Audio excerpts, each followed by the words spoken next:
المدد المدد المدد ورحمۃ اللہ وبرکاتہ۔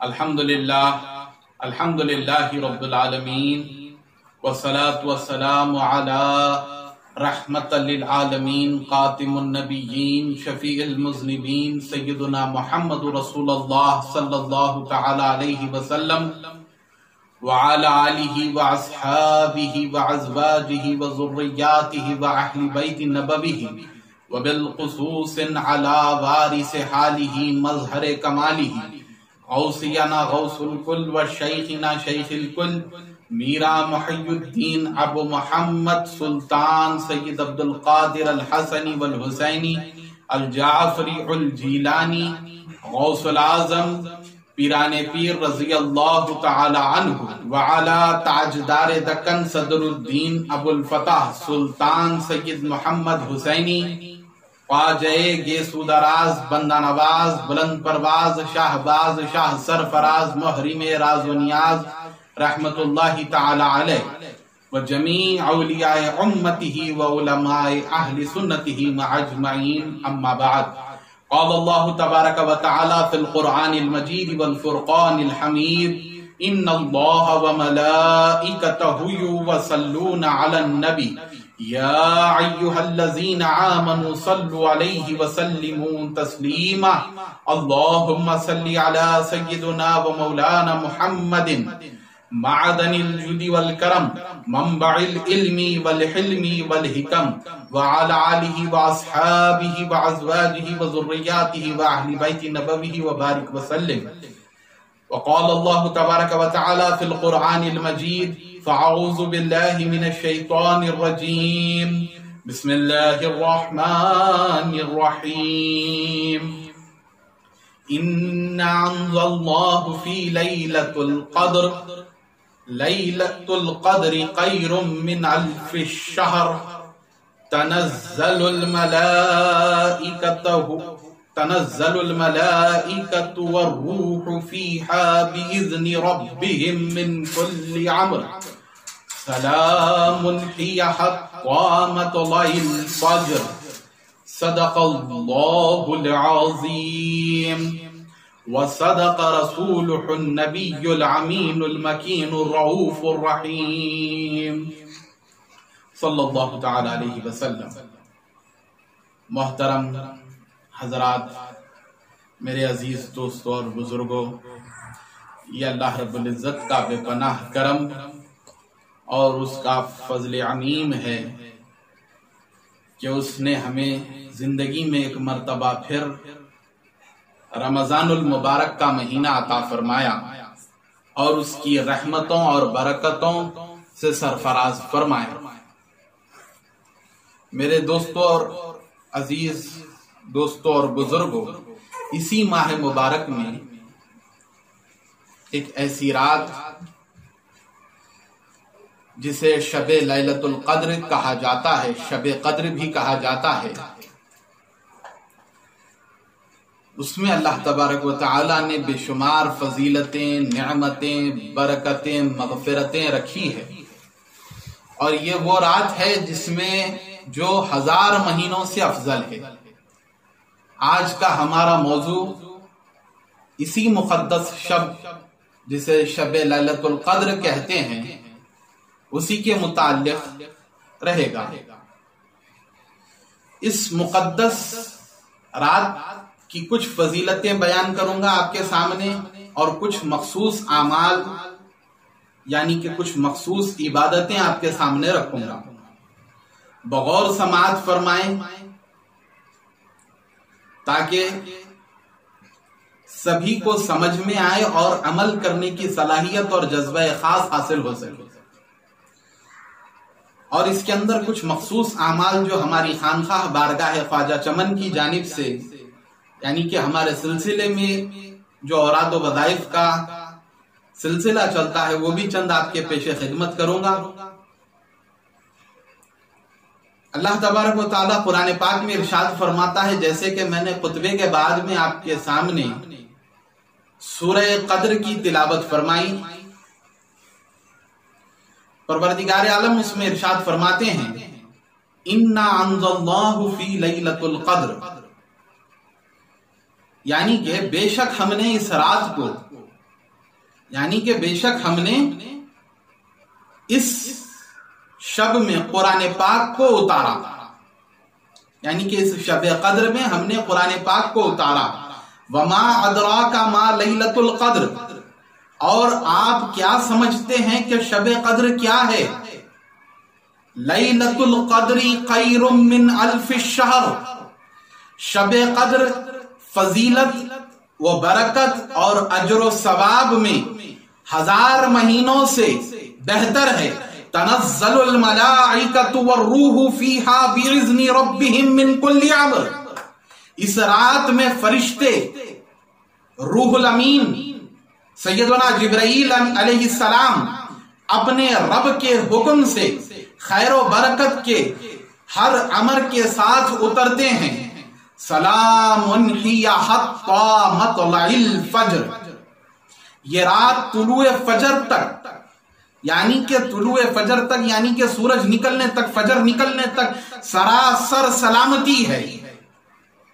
ایک حدیث شریف آپ کے گوشے گزار کرتا ہوں جس میں حضور نبی پاک صلی اللہ علیہ وسلم نے ارشاد فرمایا، حضرت ابو ہریرہ رضی اللہ تعالی عنہ سے مروی ہے، وہ روایت کرتے ہیں، حضور نبی پاک صلی اللہ علیہ وسلم نے ارشاد فرمایا، حضرت ابو ہریرہ رضی اللہ تعالی عنہ روایت کرتے ہیں کہ حضور نبی پاک صلی اللہ علیہ وسلم نے ارشاد فرمایا، جو شخص حالت ایمان میں طلب ثواب کے لیے شب قدر میں قیام کرتا ہے، اس کے سابقہ گناہ معاف کر دیے جاتے ہیں۔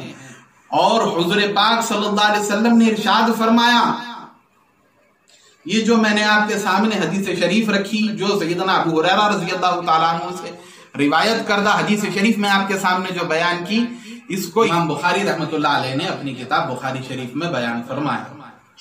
حضور نبی پاک صلی اللہ علیہ وسلم کی ایک اور حدیث جس کو ابن ماجہ نے روایت کیا ہے، میں آپ کے سامنے رکھتا ہوں۔ حضور پاک صلی اللہ علیہ وسلم نے ارشاد فرمایا، جو شخص اس شب لیلۃ القدر سے محروم رہ گیا، وہ تمام بھلائیوں سے محروم رہ گیا، اور اس کی بھلائی سے محروم نہیں رہتا مگر وہ جو حقیقتاً محروم ہو۔ ابن ماجہ میں یہ حدیث شریف بیان کی گئی۔ آپ کے سامنے میں نے سورہ لیلۃ القدر کی وہ آیتیں تلاوت کی جس میں اللہ تبارک و تعالیٰ ارشاد فرماتا ہے کہ ہم نے اسی رات میں شب لیلۃ القدر میں قرآن پاک کو نازل فرمایا، اور یہ رات کو آپ کیا سمجھتے ہیں؟ شب قدر فضیلت میں، برکت میں، عظمت میں اور ثواب کے لیے 1000 مہینوں سے بہتر ہے، یعنی کہ اس رات میں عبادت کرنا 1000 مہینوں کی عبادت کا ثواب اللہ تعالیٰ عطا فرماتا ہے۔ ہم نے اپنے بزرگوں سے سنا ہے کہ بزرگان دین روایت فرماتے ہیں، حضور پاک صلی اللہ علیہ وسلم اللہ تبارک و تعالیٰ کی بارگاہ میں پیش ہوئے اور عرض کیے کہ باری تعالیٰ آپ نے پہلے کی امتوں کو اتنی طویل عمریں عطا فرمائی ہیں، وہ طویل عمروں تک عبادتیں کرتے رہے، اور آپ نے میری امت کی عمر کم فرمائی ہے، تو میری امت اتنی عبادتوں کے ثواب سے تو محروم رہ جائے گی۔ تو باری تعالیٰ نے فرمایا کہ میں نے آپ کی امت کو شب لیلۃ القدر عطا کی، اے حبیب صلی اللہ علیہ وسلم، ہم نے آپ کی امت کو شب لیلۃ القدر عطا فرمائی ہے۔ شب لیلۃ القدر یہ وہ رات ہے جو کہ فضیلت، برکت اور اجر و ثواب میں 1000 مہینوں سے بہتر ہے، جو کہ سابقہ کسی امت کو اللہ تعالیٰ نے یہ لیلۃ القدر کی رات نہیں عطا فرمائی۔ یہ حضور پاک صلی اللہ علیہ وسلم ہی کی امت کو عطا کیا گیا۔ اس رات میں مسلمانوں، میرے عزیز دوستوں اور بزرگوں، خوب عبادتیں کریں، اللہ تبارک و تعالیٰ کے حضور سجدہ ریز ہوں، قیام کریں، نماز ادا کریں، تلاوت کلام پاک کریں، درود شریف کا ورد کریں، استغفار کرتے رہیں، استغفار کا ورد کرتے رہیں، اللہ تبارک و تعالیٰ سے بے پناہ دعائیں مانگتے رہیں۔ انشاءاللہ تعالیٰ اللہ تعالیٰ تمام مسلمانوں کو بہترین اجر و ثواب سے سرفراز فرمائے گا۔ 2 احادیث آپ کے سامنے میں نے بیان کی، ایک تو اس رات کی فضیلت کے لیے، اور ایک اس رات سے محروم رہنے والے کے لیے جو وعید بیان کی گئی وہ آپ کے سامنے میں نے رکھا ہے۔ مسلمانوں کو چاہیے کہ اس عظیم رات میں خوب عبادت کریں۔ یہ رات اگر یہ 1000 مہینوں کو ہم برس میں یعنی کہ سالوں میں اگر کنورٹ کریں تو 83 سال 4 ماہ عبادت کرنے کا ثواب ایک ہی رات میں حاصل ہوتا ہے، اور تمام گناہوں سے توبہ کرے اللہ رب العزت معاف فرمائے گا۔ مگر 4 قسم کے لوگ ایسے ہیں جن کو اللہ تعالی معاف نہیں کرتا۔ ایک عادی شرابی، دوسرا والدین کا نافرمان، تیسرا قطع رحمی کرنے والا یعنی کہ رشتے توڑنے والا، رشتے کاٹنے والا، اور چوتھا آپس میں بغض و کینہ رکھنے والا۔ یہ 4 ایسے لوگ ہیں جس کو اللہ تعالیٰ معاف نہیں فرماتا۔ تو ان چیزوں سے دیکھیے، عادی شرابی، شراب کی عادت رکھنے والے کو اللہ تعالیٰ معاف نہیں فرماتا، اور والدین کی نافرمانی کرنے والے کو اللہ تعالیٰ معاف نہیں فرماتا۔ والدین کی نافرمانی، ان سے بدسلوکی کرنے والے کو اللہ تعالیٰ معاف نہیں فرماتا۔ قطع رحمی اور رشتے توڑنے والے کو بھی اللہ تعالیٰ معاف نہیں فرماتا ہے۔ مگر مذکورہ حضرات جن کے تعلق سے میں نے ابھی بیان کیا، وہ لوگ بھی اگر سچے دل سے اللہ رب العزت کے حضور توبہ کر لیں کہ مولا تعالیٰ میں توبہ کرتا ہوں ان گناہوں سے کہ پھر میں کبھی ان گناہوں کو اختیار نہیں کروں گا، سچے دل سے اگر کوئی توبہ کر لے تو پروردگار عالم بڑا رحمان بڑا رحیم ہے، وہ رحم فرمائے گا، آپ کی توبہ کو قبول فرمائے گا، انشاءاللہ تعالی آپ کے گناہوں کو بھی معاف فرمائے گا۔ اب ہم ان مخصوص اعمال کی طرف چلتے ہیں جو کہ شب لیلۃ القدر میں کیے جائیں تو بڑا اجر و ثواب ہے۔ شب لیلۃ القدر میں آپ کیا کریں، بعد نماز عشاء اور بعد نماز تراویح کے بعد نوافل کے استغفار اور تلاوت قرآن میں رات گزاریں۔ اس رات روح الاقدس سیدنا جبرائیل علیہ السلام اپنی فرشتوں کی جماعت کے ساتھ ہر کسی کے مکان پر تشریف لاتے ہیں اور ان کو سلامتی کا پیغام دیتے ہیں، سلامتی ان کے لیے بیان فرماتے ہیں اور سلامتی پیش فرماتے ہیں۔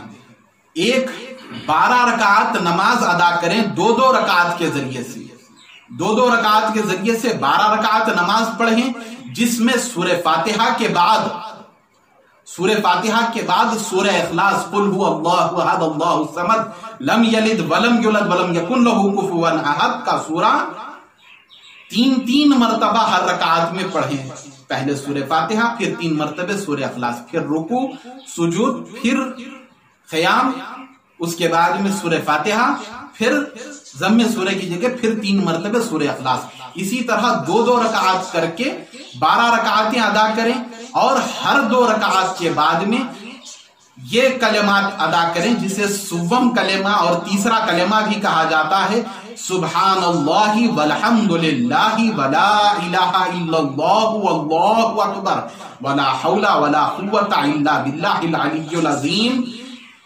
یہ 100 مرتبہ ادا کریں، ہر 2 رکعت کے بعد میں 100 مرتبہ پڑھتے رہیں۔ اس کے بعد میں انشاءاللہ تعالی اس کی فضیلت میں، اس عمل کی فضیلت میں بیان کیا گیا ہے کہ جو شخص یہ عمل کرے گا انشاءاللہ تعالی اس عمل کے بعد میں جو بھی پروردگار عالم سے دعا فرمائے گا انشاءاللہ تعالی پروردگار عالم آپ کی دعا کو قبول و مقبول فرمائے گا اس کی برکت سے۔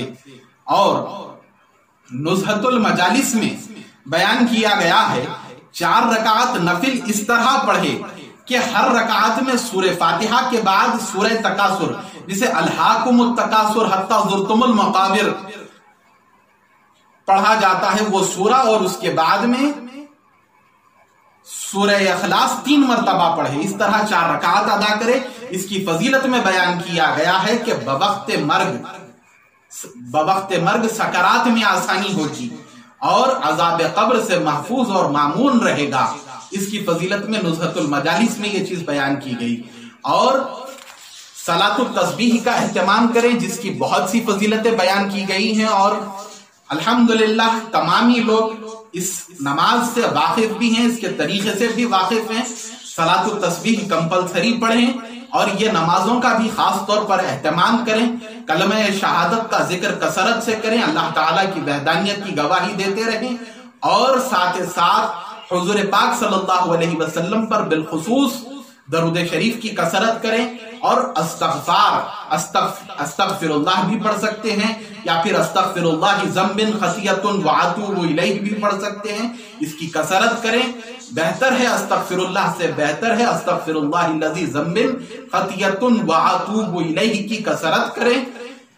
اگر یاد نہ رہتا ہو تو وہ اس کو آپ نوٹ فرما لیں، اور اس طریقہ کار کو بھی نوٹ فرما لیں جو میں نے نمازوں کا طریقہ بیان فرمایا ہے، اس پر کثرت سے عمل کریں۔ انشاءاللہ تعالی اللہ تبارک و تعالی تمام کو اس کے اجر و ثواب سے برکت عطا فرمائے گا۔ اور نماز تہجد نہ چھوڑیں، کیونکہ نماز تہجد فرض نمازوں کے بعد میں نوافل میں سب سے بہتر اور سب سے اعلیٰ مقام رکھتی ہے۔ ان نمازوں کا اہتمام کر لیے اور تہجد کو چھوڑنے کا عمل نہ کریں، تہجد ادا کریں۔ بعد تہجد و سحری کے فجر کی نماز کامل طور پر ادا کریں۔ 2 سنتیں فجر سے پہلے کی بہت عظمت رکھتی ہیں، اور وہ سنت مؤکدہ ہے، اس کو ادا کرنا لازم ہے۔ اس کے بعد میں آپ چاہے تو آرام کریں، یا جو آپ کی مصروفیات ہے اس میں مشغول ہو سکتے ہیں، لیکن تہجد اور فجر کی نماز کو قضا نہ کریں رات میں جاگنے کی وجہ سے۔ اس طرح سے فجر کی نماز قضا کرنے سے بہتر ہے کہ آپ رات کو سو جائیں۔ ہمارے پاس معاشرے میں یہ چیز عام ہو گئی ہے کہ اکثر جاگنے کی رات شب معراج ہو، شب برات ہو، یا شب لیلۃ القدر ہو، مسلمان اس میں بازاروں میں رہنا، بازاروں میں گھومنا پھرنا، کھانا موج منانا، اس کو جاگنے کی رات سمجھے ہیں، جبکہ اس کا کوئی دین سے تعلق نہیں ہے۔ جاگنے کا مقصد یہ ہے کہ جاگنے کا آپ کا مقصد یہ ہو کہ اللہ رب العزت کے حضور عبادتوں میں مشغول ہوں، اللہ رب العزت کے حضور عبادتوں میں مشغول ہوں، نماز پڑھیں، قرآن پڑھیں، وہ دیگر عبادات میں مشغول ہوں، یہ بہتر ہے۔ ورنہ آپ لوگ راتوں میں سونا ہی بہتر ہے، رات میں جاگ کر دوسرے اعمال جو غیر ضروری غیر شرعی اعمال ہیں ان اعمال کو ادا کرنے سے بہتر ہے کہ آپ لوگ آرام کر لیں۔ لیکن میں مسلمانوں سے اپیل کرتا ہوں کہ وہ ان اعمال کی پابندی کریں۔ اللہ تبارک و تعالی تمام کو ان اعمال پر عمل کرنے کی توفیق رفیق اور جذبہ خاص اور صلاحیت سے سرفراز فرمائے۔ آپ تمام کو شب لیلۃ القدر کی برکتیں، رحمتیں، عظمتیں، سعادتیں بہت بہت مبارک ہو۔ اللہ تبارک و تعالی اس رات میں ہم کو عبادت کی صلاحیت اور جذبہ عطا فرمائیں، اور جو بھی ٹوٹی پھوٹی عبادتیں ہم کر رہے ہیں مولا تعالی ان عبادتوں کو قبول و مقبول فرمائیں۔ اللہ تبارک و تعالی ہم تمام کو شب لیلۃ القدر عطا فرمائیں اور اس میں عبادت کرنا نصیب فرمائیں۔ آمین۔